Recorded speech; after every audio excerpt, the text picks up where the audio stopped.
Hola, ¿qué tal? Bienvenidos a mi canal donde hablo de temas médicos. Yo soy el doctor Jesús Mauricio Lalde Abarca y he querido resumir algunos temas que son de utilidad para el examen nacional para aspirantes a residencias médicas en ARM, por lo cual he decidido crear esta sección en mi canal llamada Mi resumen en ARM. Entonces, básicamente estoy haciendo una recopilación de la información más relevante basándome en guías de práctica clínica y algunas guías internacionales, con la intención de que esto sea un material apropiado para todos aquellos colegas que van a presentar este examen anual. Y pues bueno, nada, en este video abordaremos enfermedad por reflujo gastroesofágico. Por favor, apóyame dando me gusta a este video o compartiendo este video. ¿Vale? Abordar enfermedad por reflujo gastroesofágico me recuerda a una paciente femenina de 20 años de edad que acude por valoración por presentar pirosis y regurgitación de 3 meses de evolución. Y relacionado con este tema es que está acompañada de tos seca, matutina y disfonía. Vaya que hay que tener un diagnóstico diferencial para estos casos. Vamos a comenzar con el tema, dale. Definición y fisiopatología. El Consejo de Montreal en el 2006 y la Asociación Americana de Gastroenterología en 2008 describen a la enfermedad por reflujo gastroesofágico como una condición que se desarrolla cuando el reflujo o del contenido gástrico causa síntomas o complicaciones. En algunas otras bibliografías, pues llegamos a encontrar que debe de tener una duración de 2 minutos, de 5 minutos. Entonces, muy importante que haya como tal sintomatología asociada con el reflujo para considerarlo enfermedad. La prevalencia del ERGE es del 10 al 20% y la incidencia anual es del 0.38 al 0.45% en la población occidental. Puede acompañarse de lesión de la mucosa esofágica, lo que conocemos como esofagitis. Y aquí se divide en dos, esofagitis erosiva y esofagitis no erosiva. La esofagitis erosiva es cuando hay un daño en la mucosa, pero y que llega a ser muy evidente. Y la no erosiva se define como la presencia de síntomas intensos asociados con el reflujo, pero hay ausencia del daño de la mucosa. Entonces, como tal, la etiología es multifactorial, asociándose al incremento de la longevidad, obesidad, el uso de algunos medicamentos que afectan la función esofágica con un mayor riesgo a padecer esta enfermedad. Siguiendo con esta cuestión, vamos a ver mecanismos fisiopatológicos que favorecen a la aparición del ERGE. ¿No? Tenemos tres puntos. El primer punto es el número excesivo de eventos de reflujo gastroesofágico. El segundo punto son las alteraciones en el aclaramiento esofágico. Y aquí voy a hacer un paréntesis porque algo importante a considerar es el tiempo de aclaramiento esofágico que, ¿cómo definimos este tiempo? Como el periodo en el que la mucosa esofágica continúa acidificada con un pH menor a 4. El tercer punto es incremento en la acidez del reflujo gástrico refluido y en la sensibilidad de la mucosa esofágica y supraesofágica ante el reflujo. Pregunta 1 de 4. ¿Cuál es la presión de reposo en reposo del esfínter esofágico inferior? Bueno, esta es una pregunta que viene en la guía de práctica clínica, no como tal. Realmente viene esta información, pero es muy importante considerar aspectos etiológicos, fisiológicos, fisiopatológicos para poder brindar un diagnóstico y un tratamiento adecuado, ¿no? Entonces, yo incluso recuerdo que esto me lo llegaron a preguntar en la facultad de medicina en uno de los departamentales. Saludos al coordinador. Y pues bueno, la respuesta correcta es de 10 a 20 milímetros de mercurio. Entonces, siguiendo con esto, vamos a hablar acerca de la barrera antirreflujo. Podemos observar en la diapositiva una imagen donde se va a localizar diferentes estructuras. Se localiza el esfínter esofágico inferior en la unión gastroesofágica, que es una zona anatómica compleja cuya funcionalidad depende de la presión intrínseca del esfínter esofágico inferior, que como bien decimos es una presión en reposo del 10 al 20 milímetros de mercurio. La compresión extrínseca del esfínter esofágico inferior es dada por el diafragma crural localizada básicamente pues, en la región intraabdominal y llega a tener esta parte de la integridad con el ligamento frenoesofágico y del mantenimiento agudo del ángulo de His. Eh, en la siguiente diapositiva tenemos una tablita donde vamos a hablar un poco más acerca de estos aspectos y recordar factores que favorecen el mecanismo de reflujo. Entre ellos está la relajación transitoria del esfínter esofágico inferior, el esfínter esofágico inferior hipotónico, la distorsión anatómica del esfínter esofágico inferior y alteraciones de la secreción salival, así como la motilidad esofágica.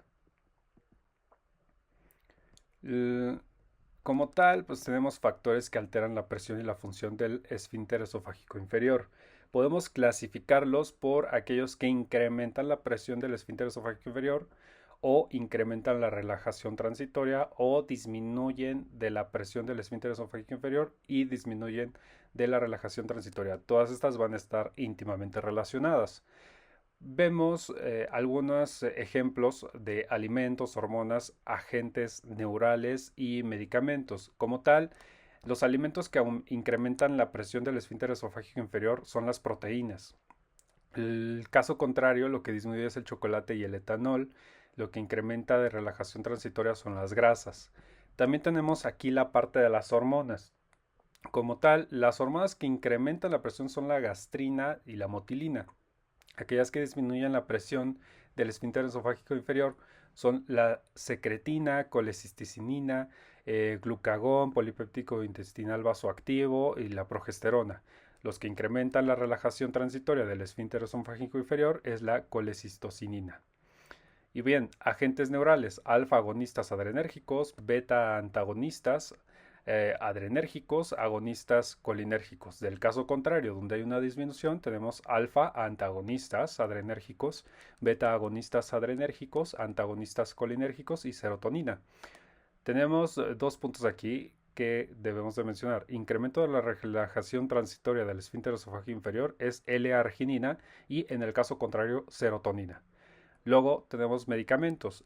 ¿Qué medicamentos incrementan la presión del esfínter esofágico inferior? Bueno, la metoclopramida, la domperidona, la cisaprida y el betanecol. De caso contrario, los nitratos, los bloqueadores de los canales de calcio, teofilina, morfina. ¿Qué incrementa la relajación transitoria del esfínter esofágico inferior? El sumatriptán. ¿Y qué lo disminuye? Lo que no se alcanza a ver en la diapositiva por mi cara es claramente la atropina y la morfina. Buena pregunta. ¿Cuáles son los síntomas cardinales de la enfermedad de reflujo gastroesofágico? Aquí hay que pensar un poco cuál es la forma más frecuente de presentación en México y literal es pirosis y regurgitación. Paciente que tenga esa situación hay que hacer la sospecha, ¿no? Son síntomas cardinales. Y bien, cuadro clínico y complicaciones. Los síntomas cardinales, como bien se los mencionaba hace un momento, son pirosis y regurgitación. Entre otros se encuentra la disfagia, disfonía, dolor torácico, dolor abdominal, náusea, vómito, tos y alteraciones del sueño. Incluso es importante repasar algunas de las complicaciones, porque estas complicaciones resultan del daño producido por el jugo gástrico a la mucosa esofágica. Y no solo a la mucosa esofágica, sino también a la laringia o también al epitelio respiratorio. Por ejemplo, hay que dividirlos en esofágicas y extraesofágicas. Tenemos síndromes sintomáticos, síndromes con daño esofágico, tenemos asociación establecida y asociación propuesta. Básicamente en las esofágicas tenemos esofagitis, úlceras esofágicas, estenosis péptida, la metaplasia que conocemos como esófago de Barrett y neoplasia, el adenocarcinoma esofágico. Las extraesofágicas son todos los órganos que se encuentran fuera de los esófagos. Entonces tenemos laringitis, neumonías recurrentes, neumonitis, fibrosis pulmonar, erosiones dentales y otitis media aguda recurrente. Entonces, ¿cuáles son los síntomas cardinales del ERG? Es pirosis y regurgitación. Bien, siguiente pregunta. ¿Cuál es el factor de riesgo que se asocia al desarrollo del adenocarcinoma esofágico? Hemos mencionado ahí algunas pistas en la diapositiva anterior. Y si estás pensando en esófago de Barrett, estás en lo correcto, colega. El esófago de Barrett se define como el desplazamiento de la unión escamo columnar de forma proximal a la unión gastroesofágica, con metaplasia tipo intestinal que sustituye el epitelio escamoso por el normal. Entonces, se considera el principal factor de riesgo para adenocarcinoma esofágico, el cual se origina a partir de la metaplasia, que evoluciona a displasia de bajo y de alto grado, y así hasta llegar al adenocarcinoma in situ. El esófago de Barrett se presenta en el 7 al 10% de los pacientes con enfermedad por reflujo gastroesofágico. El riesgo de displasia es del 10% por año, con una prevalencia del 15 al 25%, y el riesgo anual de adenocarcinoma queda en 0.5 a 1%. Entonces, ¿cuál es el factor de riesgo que se asocia al desarrollo de adenocarcinoma esofágico? El esófago de Barrett. Bien, pregunta 4 de 4. ¿Cuál es el estándar de oro para el diagnóstico de enfermedad de reflujo gastroesofágico en ausencia de hallazgos endoscópicos? Bien, ¿no? Pues sí, sabemos que los estudios fluoroscópicos nos ayudan muchísimo cuando hay presencia de reflujo.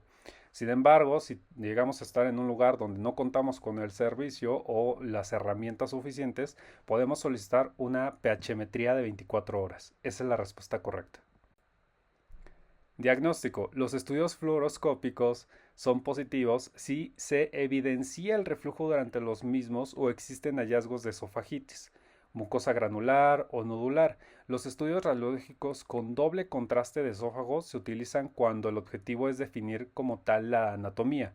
Y dentro de los hallazgos endoscópicos se pueden incluir esofagitis, erosiones, úlceras, algunos estrechamientos y el esófago de Barrett. En ausencia de la evidencia del reflujo en la endoscopía, el estándar de oro es la pHmetría ambulatoria esofágica de 24 horas, en la cual se mide el tiempo total en que el pH es menor de 4, el tiempo de pH menor de 4 en posición supina, el tiempo de pH menor a 4 en posición erecta y el número de episodios de reflujo en 24 horas. El número de episodios asociado mayor a 5 minutos y la duración de episodio más prolongado llega a confirmar el diagnóstico. Entonces, el estándar de oro para el diagnóstico de enfermedad de reflujo gastroesofágico en ausencia de hallazgos endoscópicos es la pHmetría de 24 horas.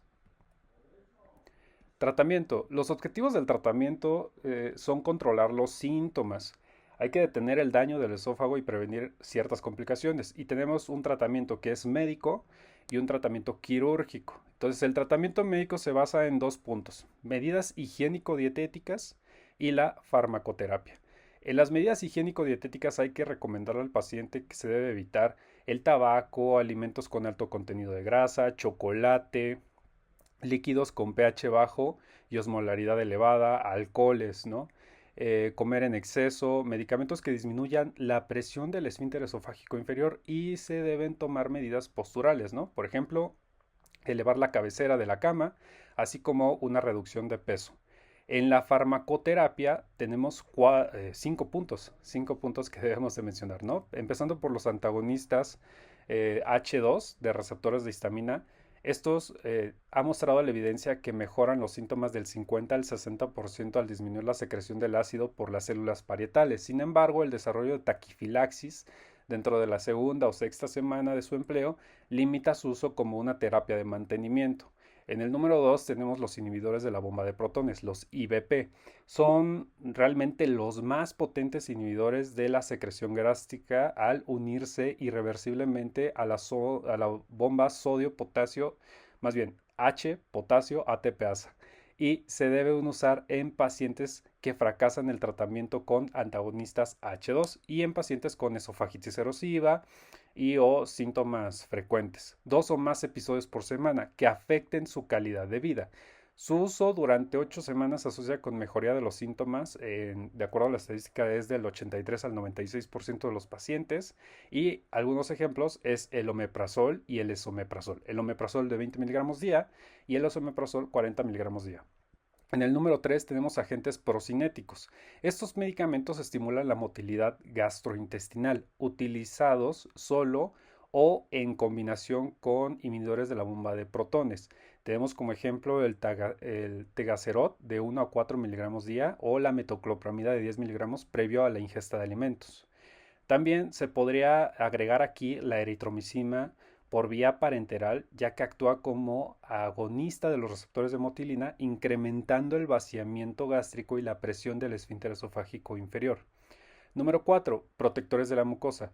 Aquí tenemos el sucralfacto, que actúa como un amortiguador de hidrogeniones, o el tegacerot, que actúa como secretagogue al incrementar la secreción de bicarbonato duodenal. Y el número 5, que son agentes antirreflujo, entre ellos el ácido gamma aminobutírico, también conocido como GABA, agonistas de los receptores de GABA, agonistas de la colecistocinina, morfina y antagonistas del glutamato. Tratamiento quirúrgico. Sus indicaciones es muy simple. O sea, si un paciente, a pesar del éxito del manejo médico, tiene preferencia por este manejo quirúrgico, ya es una indicación, ¿no? A fin de mejorar, claro, la calidad de vida, evitar los costos de medicamentos, reducir la necesidad del tiempo prolongado del consumo de medicamentos. O en la situación del fracaso del tratamiento médico, ¿no? O sea, que haya un control inadecuado de síntomas, que el paciente presente regurgitación severa no controlada con supresores de ácidos o presencia de efectos adversos de medicamentos. También existe como tal esta presencia de complicaciones del ERGE o presencia de manifestaciones extraesofágicas como asma, tos, aspiración, dolor torácico. Entonces, la cirugía en la ERGE comprende tres componentes de la barrera antirreflujo. El número uno es restaurar la longitud del esófago intraabdominal. El número 2 es reconstruir el esfínter extrínseco y número 3, reforzar el esfínter intrínseco. Entonces, los abordajes pueden ser totales o parciales. La funduplicatura total es la de Nissen de 360 grados y las dos fundicuplaturas parciales es la de Toupet de 270 grados o la de Dor de 180 grados. Vaya, pues hemos terminado.